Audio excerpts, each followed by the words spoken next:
కలియుగ ప్రత్యక్ష దైవం వెంకటేశ్వర స్వామికి ఎంతో ప్రీతికరమైన రోజు శనివారం.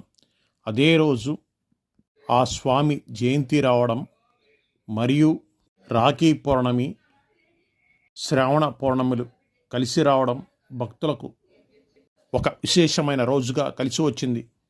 ఈ రోజున వెంకటేశ్వర స్వామిని స్మరిస్తే ఎన్నో జన్మల పుణ్యఫలం లభిస్తుందని భక్తుల నమ్మకం.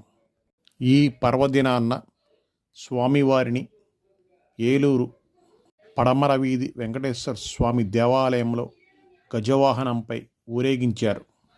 స్వామివారికి విశేష అర్చనలు, పూజలు చేశారు. స్వామివారి సేవలో తరించిన భక్తులకు తీర్థప్రసాదాలు అందించారు. ఓం నమో వెంకటేశాయ. వెంకటేశాయ. శ్రీలక్ష్మీ వల్లభారంభాం విఖనో మునిమధ్యమాం అస్మదాచార్యపర్యంతాం వందే గురుపరంపరాం. జ్ఞానానందమయం దేవం నిర్మలస్ఫటికాకృతిం ఆధారం సర్వవిద్యానాం హయగ్రీవం ఉపాస్మహే.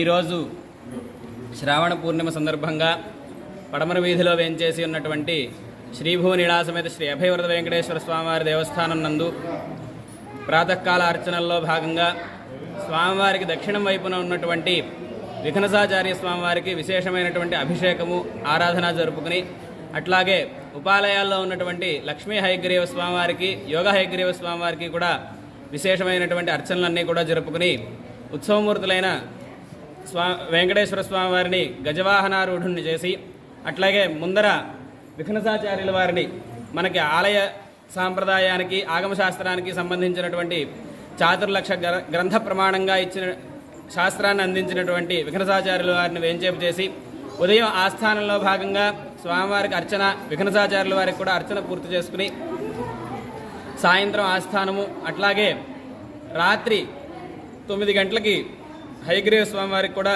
విశేషంగా అర్చన ఉంటుంది. కాబట్టి భక్తులందరూ కూడా పాల్గొని తరించగలరు. ఓం నమో వెంకటేశాయ. శ్రావణ పూర్ణిమ శ్రవణ నక్షత్రం సందర్భంగా స్వామివారిని వాహనారూఢుణ్ణి చేశాము. ఎందుకు గజవాహనం మాత్రమే అంటే, మనలోని అహంకార వికారాదులన్నింటికీ కూడా గజము ప్రతీక అయితే, ఆ మనస్సు యందు స్వామివారిని నిలిపినట్టయితే గనక ఆ గజం మదమెక్కి ఎటు ఆడకుండా ఉండి, అహంకార వికారాదులు లేకుండా శ్రద్ధాసక్తులతోటి ఉండి జన్మ సార్థకం చేసుకోవటం కోసంగా గజవాహనారూఢుణ్ణి ఈరోజు స్వామివారిని గజవాహనం పైన వేంచేపు చేయడం జరిగింది. కాబట్టి భక్తులందరూ కూడా దర్శించి తరించగలరు. ఈరోజు శ్రవణ